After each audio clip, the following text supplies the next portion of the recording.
بسم الله الرحمن الرحيم كافها يا عين صاد ذكر رحمة ربك عبده زكريا إذ نادى ربه نداء خفيا قال رب إني وهن العظم مني واشتعل الرأس شيبا ولم أكن بدعائك رب شقيا وإني خفت الموالي من ورائي وكانت امرأتي عاقرا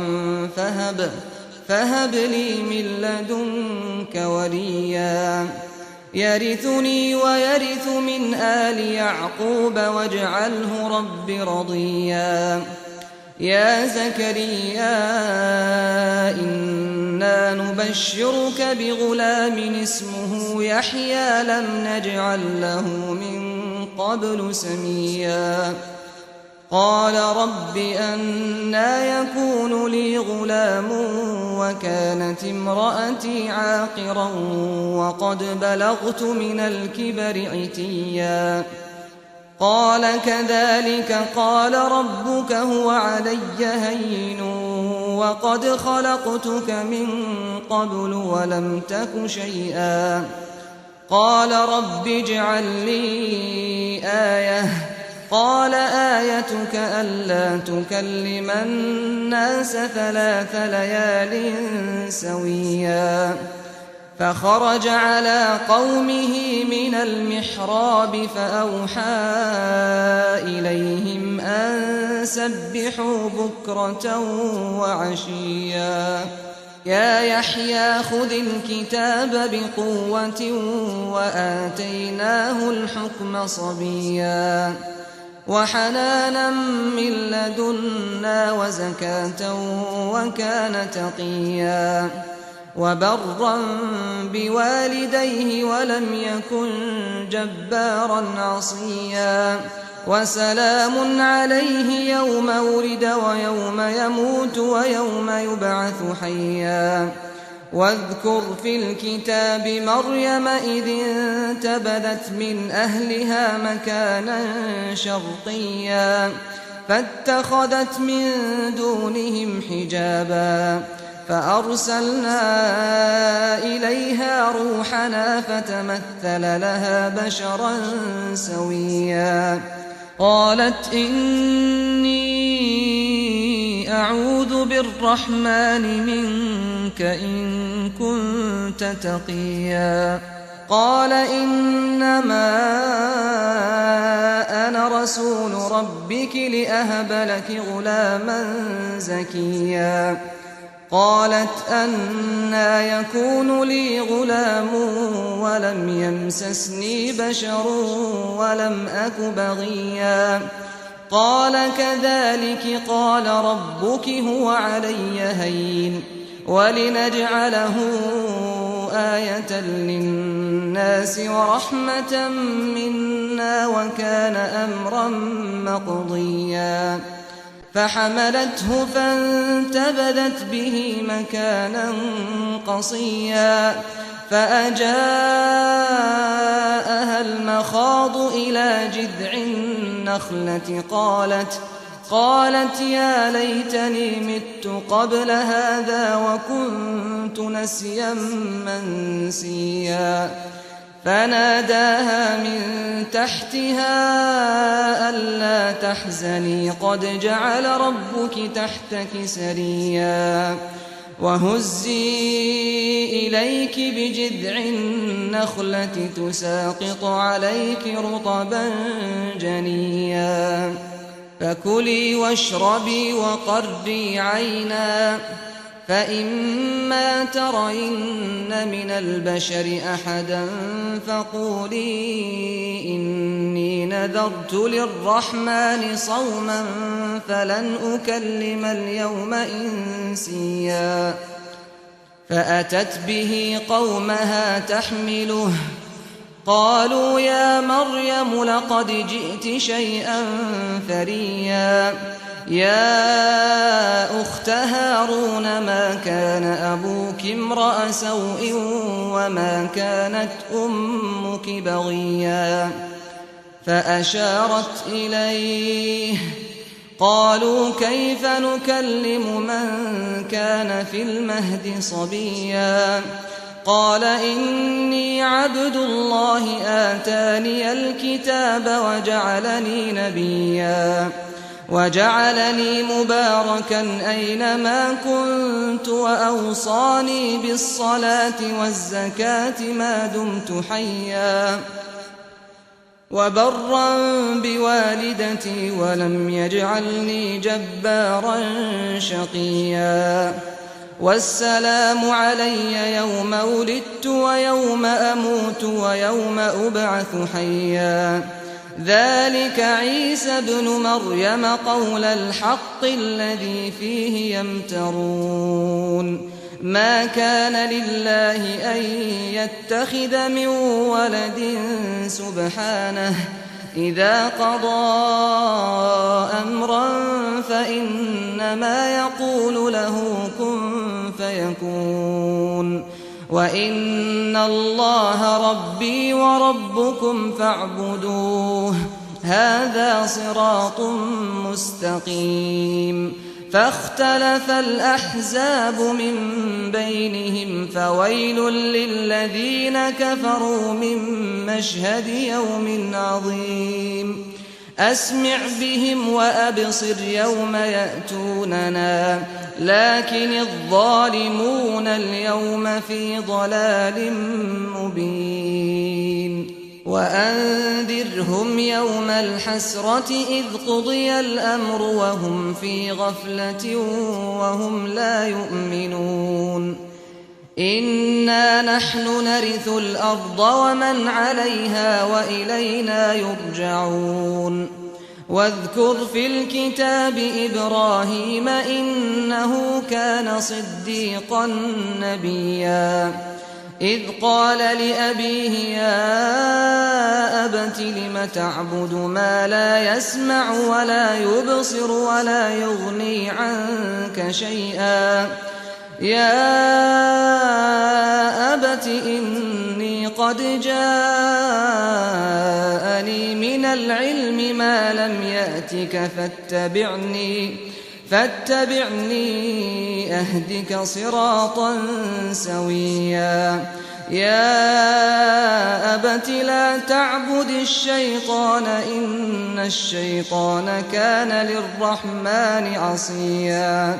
يا أبت إني أخاف أن يمسك عذاب من الرحمن فتكون للشيطان وليا قال أراغب أنت عن آلهتي يا إبراهيم لئن لم تنته لأرجمنك واهجرني مليا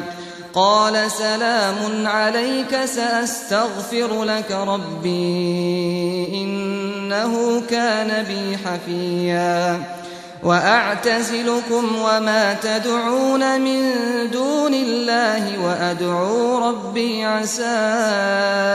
ألا أكون بدعاء ربي شقيا فلما اعتزلهم وما يعبدون من دون الله وهبنا له إسحاق ويعقوب وكلا جعلنا نبيا ووهبنا لهم من رحمتنا وجعلنا لهم لسان صدق عليا واذكر في الكتاب موسى إنه كان مخلصا وكان رسولا نبيا وناديناه من جانب الطور الأيمن وقربناه نجيا ووهبنا له من رحمتنا أخاه هارون نبيا واذكر في الكتاب إسماعيل إنه كان صادق الوعد وكان رسولا نبيا وكان يأمر أهله بالصلاة والزكاة وكان عند ربه مرضيا واذكر في الكتاب إدريس إنه كان صديقا نبيا ورفعناه مكانا عليا أولئك الذين أنعم الله عليهم من النبيين من ذرية آدم وممن حملنا مع نوح ومن ذرية إبراهيم وإسرائيل وممن هدينا واجتبينا إذا تتلى عليهم آيات الرحمن خروا سجدا وبكيا فخلف من بعدهم خلف أضاعوا الصلاة واتبعوا الشهوات فسوف يلقون غيا إلا من تاب وآمن وعمل صالحا فأولئك يدخلون الجنة ولا يظلمون شيئا جنات عدن التي وعد الرحمن عباده بالغيب إنه كان وعده مأتيا لا يسمعون فيها لغوا إلا سلاما ولهم رزقهم فيها بكرة وعشيا تلك الجنة التي نورث من عبادنا من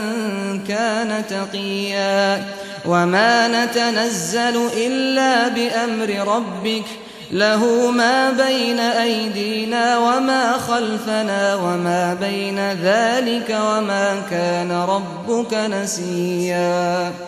رب السماوات والأرض وما بينهما فاعبده واصطبر لعبادته هل تعلم له سميا ويقول الإنسان أإذا ما مت لسوف أخرج حيا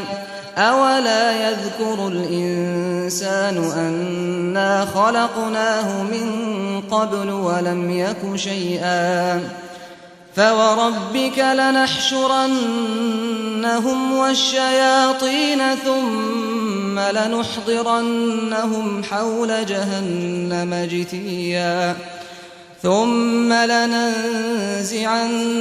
من كل شيعة أيهم أشد على الرحمن عتيا ثم لنحن أعلم بالذين هم أولى بها صليا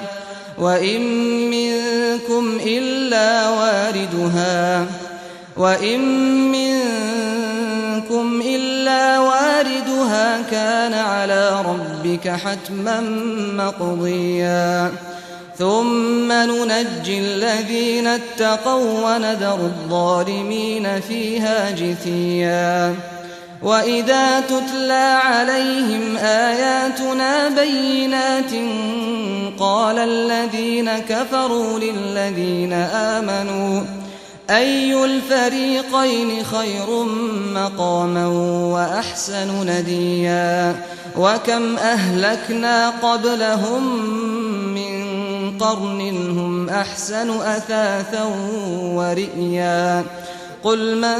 كان في الضلالة فليمدد له الرحمن مدا حتى إذا رأوا ما يوعدون إما العذاب وإما الساعة فسيعلمون من هو شر مكانا وأضعف جندا ويزيد الله الذين اهتدوا هدى والباقيات الصالحات خير عند ربك ثوابا وخير مردا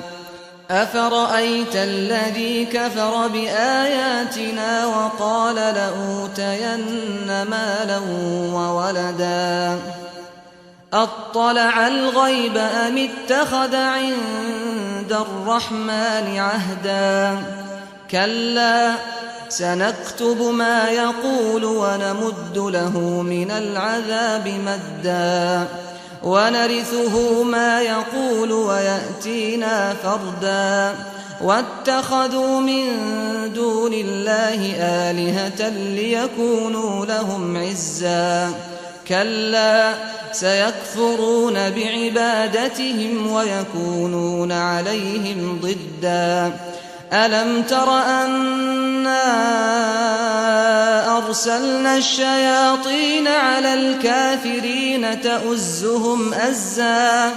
فلا تعجل عليهم إنما نعد لهم عدا يوم نحشر المتقين إلى الرحمن وفدا ونسوق المجرمين إلى جهنم وردا لا يملكون الشفاعة إلا من اتخذ عند الرحمن عهدا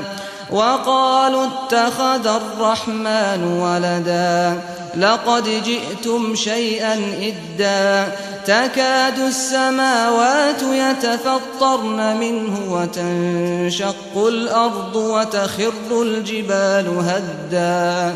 أن دعوا للرحمن ولدا وما ينبغي للرحمن أن يتخذ ولدا إن كل من في السماوات والأرض إلا